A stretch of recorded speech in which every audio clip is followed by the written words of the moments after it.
What's up, guys? Recordings in progress. Welcome back. It's D3 Dropouts. It's your boys. It's your favorite D3 Dropouts coming to you live. Well, not so live, but we want to thank you for watching this video. Thank Make you. sure to subscribe. It's super easy. We appreciate it. Yeah. Yep. Like and subscribe right there. All the Jäger in the spot, yeah. You be knowing it's the night, black and I can see the light. Rolling up, I'm getting high, yeah. Baby, sit back, come alive. Come with me, let's roll the dice. What's up, guys? Welcome back to episode 11 of D3 Dropouts. It's Brendan Hands. I'm here with Connor Ziparo. Connor, how we doing? Can you hear me? I'm good, man. It's good to be back with you. What? No, I think you're really delayed. Uh-oh. Yeah. My internet is, I don't know. I think it's my laptop. It is because I can hear But you in live can you- time, but you can't hear me. Yeah, that's unfortunate. But anyways, minus the technical difficulties, this was a rookie show, as you can tell. It's good to be back. It's good to be getting this done consistently, coming at you, recording on Monday nights, getting these things out Tuesday and Wednesday, so we can continue to kind of cover the great world of sports that we kind of hit on. So it's good to be talking to you again. Yeah, absolutely. And also, I mean, speaking of rookie podcast, I just want to show the audience real quick. I did have to makeshift a microphone out of a what are those things called? Like a blender top. So that's my microphone for the day. It's but getting without- creative because I could just talk into my phone like this and pretend that's my microphone or something. That honestly wouldn't be terrible. But starting it off, let's get into Calvin Ridley right off the bat. That's hot off the press today. So I guess I'll ask you your thoughts real quick. Yeah, no, I think it's first of all, Calvin Ridley. Like he takes the season off for a very serious thing. Mental health issues is kind of what he took away this past season for. Yep. Which is, fine, great, very understandable, very reasonable. But come on, to go out and spend, I don't know if you saw, it was $1,500 he spent. Yep. You have an agent that you pay 6 figures, probably 7 figures to do your dealings. You have probably hype men all over your life since you were probably in junior high, since you're this stud athlete and have been forever. Yep. You basically be the star football player that you are. Have someone else make the bets if you're really done, or better yet, don't bet on the NFL. I mean, I think it's just easy as that. I mean, people want to say like, oh, like gambling, he has a gambling addiction or whatever. He even tweeted like, I don't have a gambling addiction. It was $1,500. To me, that's worse. Like, come on, like use the common sense to not do it in your own name, not on your own sport. You got to know, imagine that you're going to come back at some point. Now, I can't speak to the mental space that he was in at the time, which is unfortunate, but dude, there are so many ways that you could have gotten around this much better. So, I don't want to say he's a donkey, but he's definitely a candidate. I hope he gets well mentally. I hope he's been getting better mentally, but come on, man. You're done for another year. You better figure it out.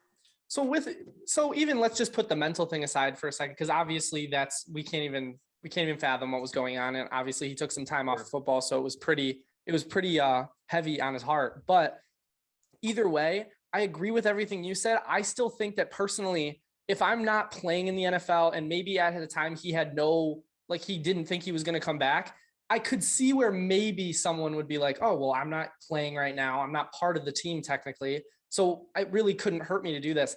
Now, is it smart to do it either way? No, but I'm just saying from another perspective, he could have been thinking that down that line. Just because he wasn't away, like you're saying, because he was away from football. Yeah. That he's kind of out of that mindset to where he would think that may be okay. I mean, I see that, but at the end of the day, like he's still on contract on an NFL roster. Yeah. Like, just do it in your grandmother's, mother's, dog's best friend's, honestly, brother's, anybody but you. Name. Yeah. You could do, I mean, there's just so many ways to go about it. And to get suspended, I mean, $1,500 for me, a broke young 20-year-old, like seems like the world, but $1,500 for a $1 million making NFL football player to be losing a season over and possibly a career over is it's insane to even think about that little money is affecting his life that much. And I do agree. And I also think it would totally flip the scale if maybe he was betting on them to lose. And like, there could have been some like, maybe thoughts like, oh, were they throwing games or something like that? But he was betting on them to win. It's not like he was against them. So I think that's also something to take into hand. Yeah, no, I think we're good on that. That was a good insight. Yeah. So moving on, let's get into, I guess, the next biggest thing since the last time we podcasted was, I guess, MLB is now going to miss the first 2 weeks of the season, or just the one opening week? First 2 series as of now. Oh, okay. And they have not reached any agreements pertaining to any of the money thing. But they have, I guess, I don't even know if you call it an agreement, that they're banning the shift. They will be putting a 14 or 19 second pitch clock, and they are going to be making larger bases in 2023. Not sure how I feel about the pitch clock in general or the larger bases. I get it's for safety reasons, but out of all 3 of those, I think banning the shifts is the dumbest one. Yeah, no, I'll get into the shift in a second. The pitch clock, it's an attempt to make what is now seen baseball as boring. Unfortunately, it's this double-edged sword in that you need to make the game more exciting. You need to speed up the game so that like our short attention spans that kids have these days keeps them involved in the game. Yeah. So keeping the game shorter and quicker is better. But we're also trying to make a more offensive and action-filled game. Like we're trying to score more. Yeah. Which more runs, more hits, that just makes the game longer.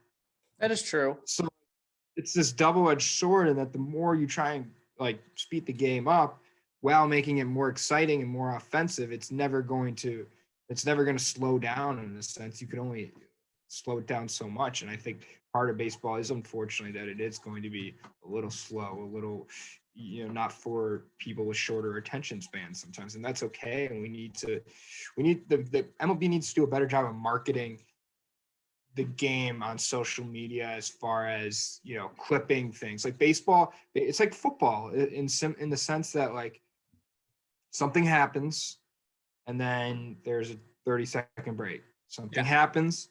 30 seconds. The NFL finds a way to clip highlights to get their players seen. Did you know that LeBron James has more Instagram followers than the entire MLB combined, like MLB players? Like, oh, wow. See, that's mind blowing to me, but I guess at the same time, it's not. Yeah. Mike Trout has like the equivalent of like a 7th man on like the Lakers, and which is nuts. Like, do a better job. I mean, obviously it's tough to say right now when the players and the owners are fighting right now, but if the owners really cared about the product, I think it would be settled. You'd be marketing your players more.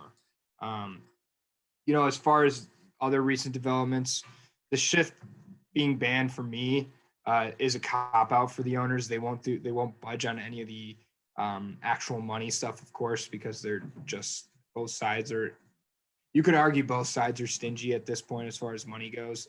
But to me, it really shows that they don't care about the product or the integrity of the game. They're kind of compromising for the players. They're just trying to get what's best for them out of this. And, the players, I do understand why they want this. I saw Joey Gallo tweet. Yeah. He was as saying, how is he supposed to get hits, doubles, triples with 4 outfielders? How is he supposed to, basically he's saying, how is he supposed to do what he gets paid to do, which is hit those doubles and triples if there's 4 outfielders? Like, it makes the game impossible. How are we supposed to get hits? How are we supposed to make this game exciting? I do get that argument. Shifts are a part of the product, though. It's part of the reason shifts has made this game such a strikeout home run game that it is now. You see so many strikeouts and you see so many more home runs. Oh yeah, it's what's made that. It's contributed to that.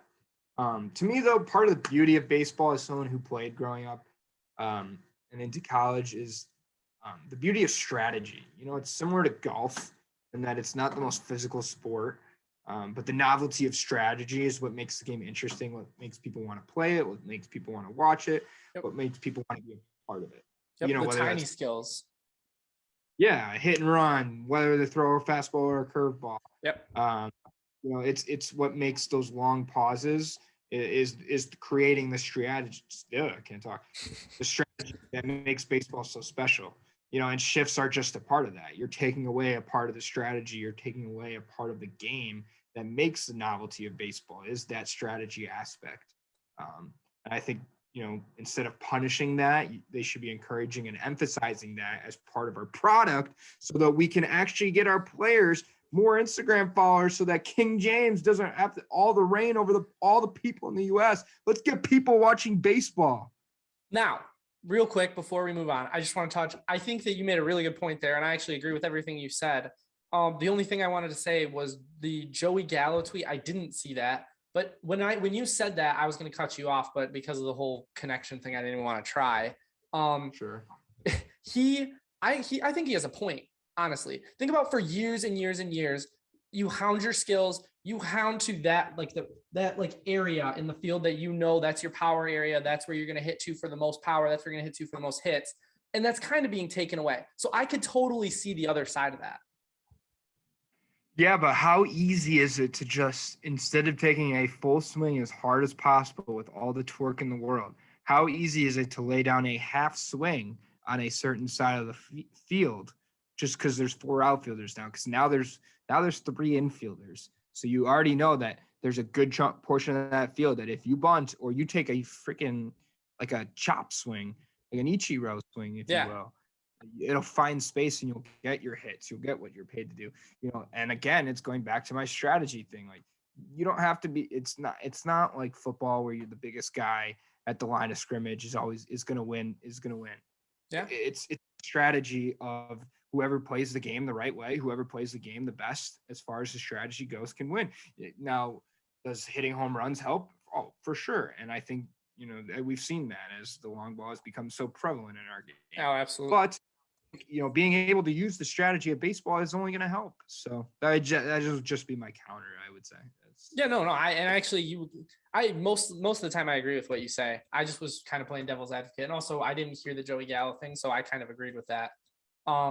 But moving on, we will get into some, just real quick, I guess we could talk about some college basketball. We got the biggest story. Coach K's final home game gets embarrassed by UNC.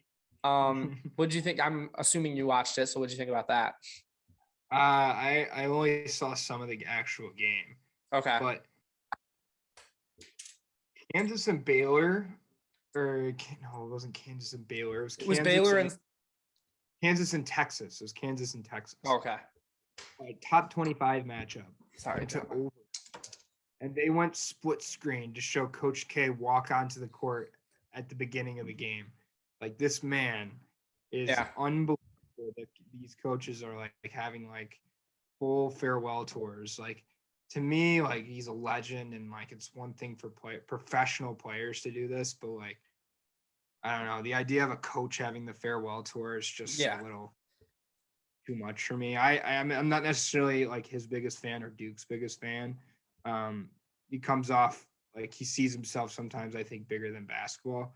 But like I said, 42 years, 5 national championships is unheard of. So, I mean, it's always special to see that kind of night. I think the most impressive part to me was not really the whole Coach K thing, was seeing how many of like studs this guy's coached. Like, they did a little thing. It's like all these guys that have basically played in the NBA, if not, were just absolute stud college players. Literally 80 of them in attendance, and I could name some studs that weren't there that played for Duke as well. Like, it's crazy that many names over that much time, and they just continued to coach basically like a generation after generation of NBA talent. So I totally agree. I'm not the hugest. Or sorry, go ahead. No, I just had a couple finishing thoughts. The actual game. How do you lose, dude? Imagine being the player on Duke to lose Coach K's last game. Like, I would just feel secondhand embarrassment for like, and they did all the ceremonial stuff like after the game. Most awkward I've ever seen. Like if you're a UNC fan or a classic Duke hater, you were smiling ear to ear when you had to go up to the podium after getting absolutely killed by a rival in his last game. Oh yeah. So I think I think it's fun. The rivalry will continue past Coach K as we're seeing, coaches not shaking hands. So I think that rivalry will be at a loss. But what about you? What are your thoughts on Coach K and Duke in general? So like I was saying, I'm not the biggest Coach K fan or Duke fan in general. Touching on the players you said, I did see that. I don't think there's anything wrong with maybe like doing this little ceremony for his last home game, but I personally agree with your stance on the farewell tour is just too much. I get it. He did a lot of things, but he deserves to be recognized. But I think this last game ceremony, if he would have announced it a week ago and said he was done, it could have been just as big, or 2 weeks ago. It was a self-proclaimed farewell tour. He did it over the summer. Yeah. He said, "I'm retiring. Honor me." And I think maybe I don't really know how I felt about that when he announced it, especially so early before the basketball season. But I mean, you got at least one player that you like in the NBA probably played for Coach K. So he's a good guy. He's a good coach. So congratulations on retiring and losing your last home game. I still like them. I still like them to go deep in the tournament. I think that's a wake-up call for them. Really? Yeah. We can get into that. Are we maybe next week we can talk some March Madness? I think that'll be next week's show. Okay. Did you want to stay on college basketball and hit MSU and then the combine, or you want to go combine? Let's do the combine real quick, and then we can go back to MSU since they were the main teams we talked about. So I only watched a couple. I only watched a couple of the wide receivers, and I only watched a couple of the running backs. Obviously, Kenneth Walker. But the one wide receiver that I want to talk about was the Memphis guy. I don't know his name. I really should have looked it up before this. He was the first person to run the 40. He was like the number one on his thing, and he was the fastest wide receiver to run it. He flew through it. And that was the first one. That was the 4.2 something. I don't know what his official time was. I don't know what his name is either. But I on that point, as impressive as that is, on the radio, I was listening to they named off the top 10 fastest 40s, and you would recognize maybe 3 of those 10 names. The other 7 absolute nobodies, which is really interesting to me because you think speed is obviously such an integral part of being a wide receiver or running back in the NFL. So yeah. And I actually don't disagree with that. And I also think the guy was like a 4-year track runner at Memphis too. So he had a little bit going for him. Kenneth Walker, he ran a 4.38. I thought that wasn't terrible. I think his start was rough on his first run, but the way he picked up after the 10-yard line mark was nuts, I think. Yeah, I mean 4.37, that's more than enough that's a heck of a time for a running back like that. I think he's I'm obviously biased, but I think he's going to do well wherever he shines. I mean, I'd like to see him go early second round. I think any team that takes a chance on him, then it's going to be pleased with him. Yeah. And so obviously I'm a big fan of Michigan State and Kenneth Walker. So I'm not even going to try to answer this question, but I think you can be a little more level-headed with it. Do you agree with the Derrick Henry comparisons to Kenneth Walker, just based on how he did and how he's been working out and running? There's Derrick Henry comparisons. Yeah, the last running back to win the Doak Walker Award was Derrick Henry, and then whatever one of his times was eerily similar to Derrick Henry, and they were talking about it a little bit, maybe not as much as I thought. But he's just not. I mean, he's big, but he's not Derrick Henry big, and I don't know what Henry's 40 time is off the top of my head, but I'd imagine that if anything, Henry is faster. I think it's super tough to make comparisons to probably the best running back in football right now. Henry's different, kind of I would say he's almost a different breed of natural athleticism while being such a ginormous running back. I don't think Walker has the size, and I actually don't think Walker breakaway speed fast despite having a very good 40 time. I think that will be the kind of caveat to Kenneth Walker is kind of breakaway speed. Is sometimes this past year I noticed that was not necessarily strength, I would say. Yeah. So that's good. We can move on from that if you had anything else on the combine. Real quick though, Derrick Henry's 40-yard dash time is 4.50 or 4.54. Was it really? Yeah. So that's what they would have said. They said it was faster than Derrick Henry's. Yeah, it's a lot faster. Yeah, but I also think, like you said, he's not as big. No, not nearly as big. I mean, I hate making comparisons to guys that are like already proven. I know like Schefter and Kuiper make like a living doing that kind of stuff, but like I hate that as someone that's like doesn't get paid to do that. Yeah, no, I get it. If you listen and you subscribe to tell your friends about us, then maybe I could be paid to do this. So who knows? Yeah. Let's get to 1 million subscribers. One quick note though. Yeah, 1 million, 100. But I will say Jordan Davis, do you know who that is? The big defensive lineman from Georgia. From Georgia, yep. Yeah, the huge guy. Mm-hmm. He ran it. I wrote it down. 4.78. 4.78. At 340 pounds, that is he's 6'6", 350, dude. He weighs, I mean, I'm a big fella these days, but he weighs almost 2 of me. Yeah. And I mean, I'm not a fast guy, but I run a 5.2. He would dust me in 40 yards and then probably eat me for dinner. Agreed.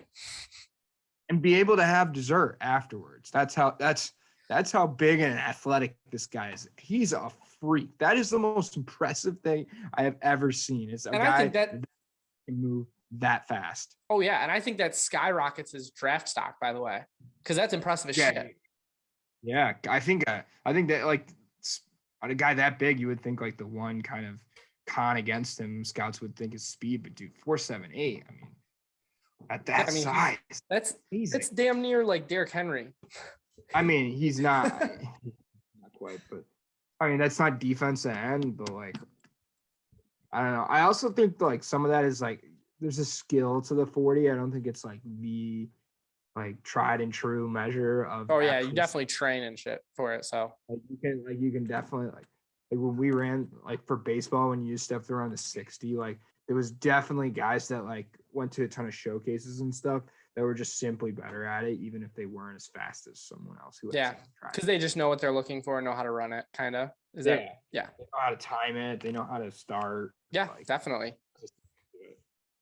The only other thing I wanted to talk about for the combine, again, don't have a name, feel stupid, but you might be able to help me here. Did you see that the Michigan running back banged out the most bench reps?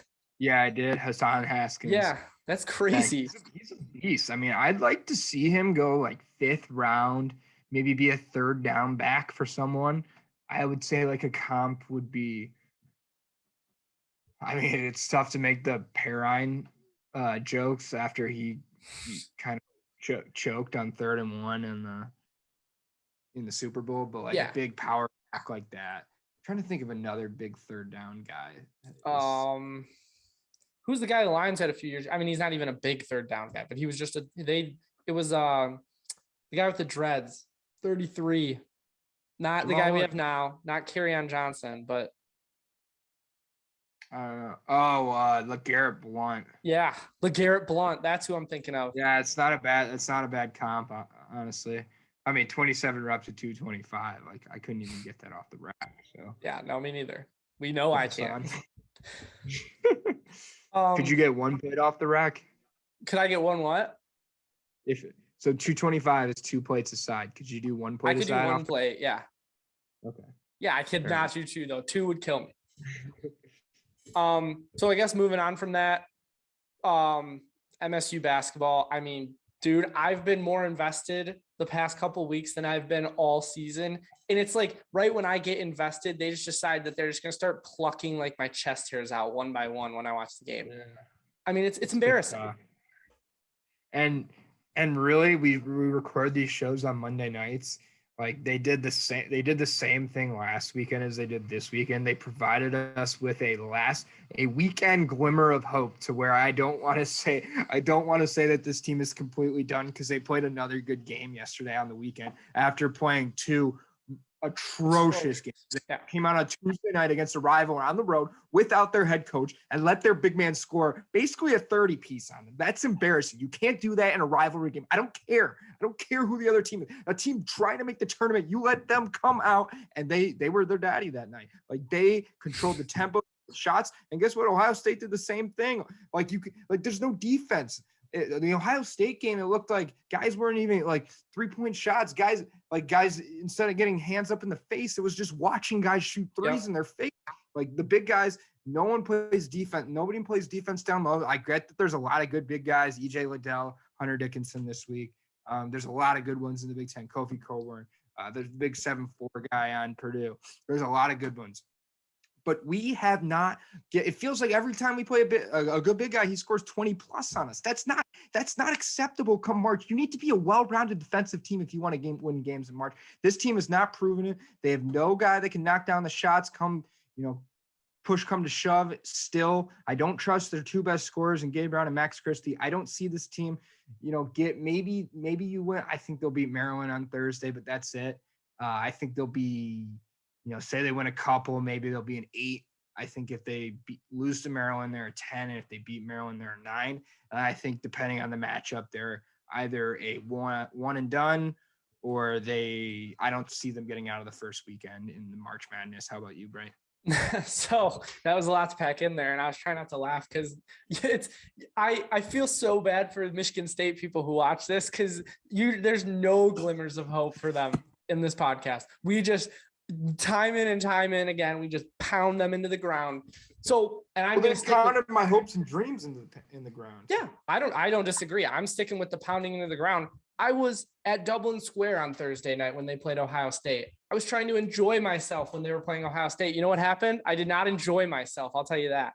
Oh, it was embarrassing. I caught myself watching the game all the time. I was trying to watch the hockey game to keep my mind off of MSU basketball, literally, because I was getting so mad. But the win yesterday helped a little bit. I still don't think Maryland's that good of a team.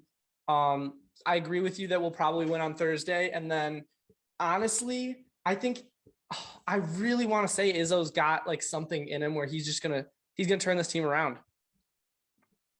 You do. This team, they're still not, like, usually they have some kind of identity going into March, and but 2 out of every 3 nights, this team shows no toughness, no grit. It just doesn't lead me to believe they'll, go and do anything special in March. I think, like I said, they're an 8 to 10 seed, and maybe they win one game in the tournament if the matchup is good. Yeah, I think the only thing I disagreed with was you saying you didn't trust Gabe Brown. I think that he's not amazing, but I would trust him enough for him to be the big time guy.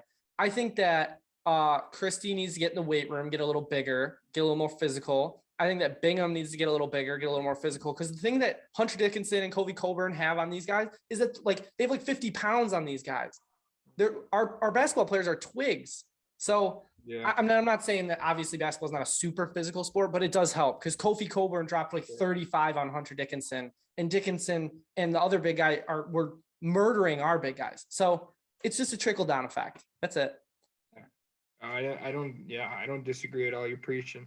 I will say I do agree in that Gabe Brown had that basically January to mid-February. It looked like that shot was just broken. He's got kind of a funky looking. I think it's left-hander. Watching lefties shoot is always just you think it's broken.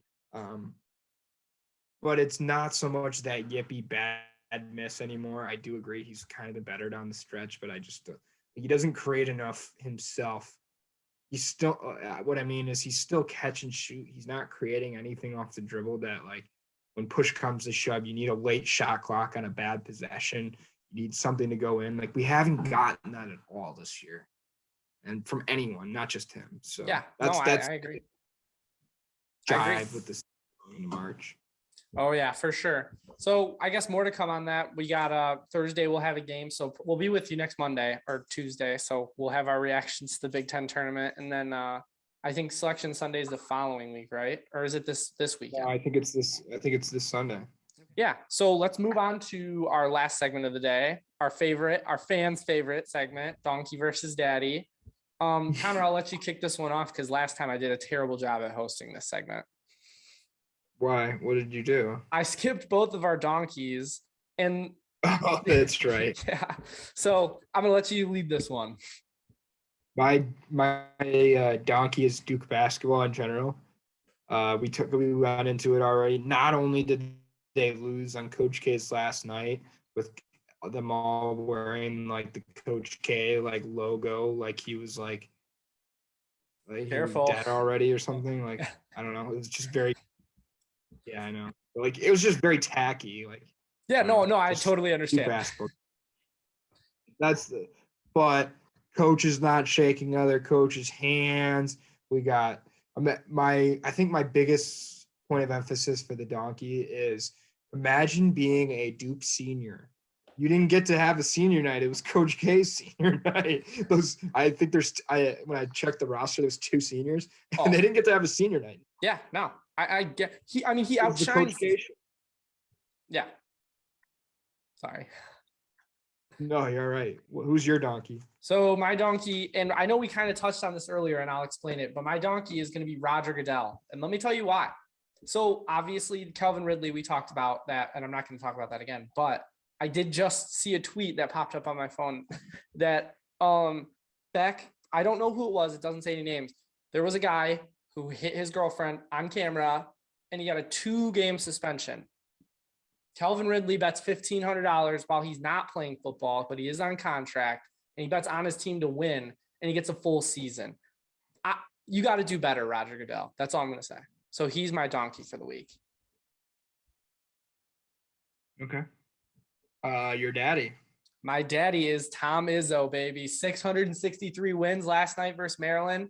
I had a friend who was at the game, sent me a video. They did like something at the Breslin last night. Apparently he was tearing up. So hopefully he's not retiring. Hopefully because he did say he wasn't going to do one of those walkout tours, one of those petty Coach K walkout tours. But Coach K tours.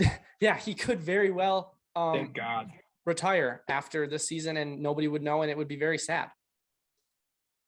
Yeah, I do agree that I wouldn't be the most surprising thing for him to be done at the end of the year. I think he'd like to get one more good run at it, which I've just went into for the last 5 minutes. I don't think it's the team. But you know,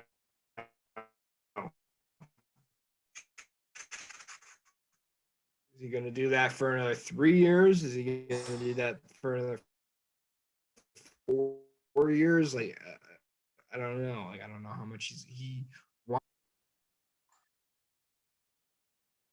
Yeah, no, I agree. I really hope, dude, that was so skippy right there. So I didn't know when you were stopped. Yeah, sorry. But yeah, I agree. I think it would be, I don't think it would be the most surprising thing, but I would still be sad. I think he could probably get, although I don't even know how the recruiting class is. We're not going to get too far into it, but I mean, he could still be quite a few years away, like you said, from that. So my daddy is Phil Martelli. We're going 3-2.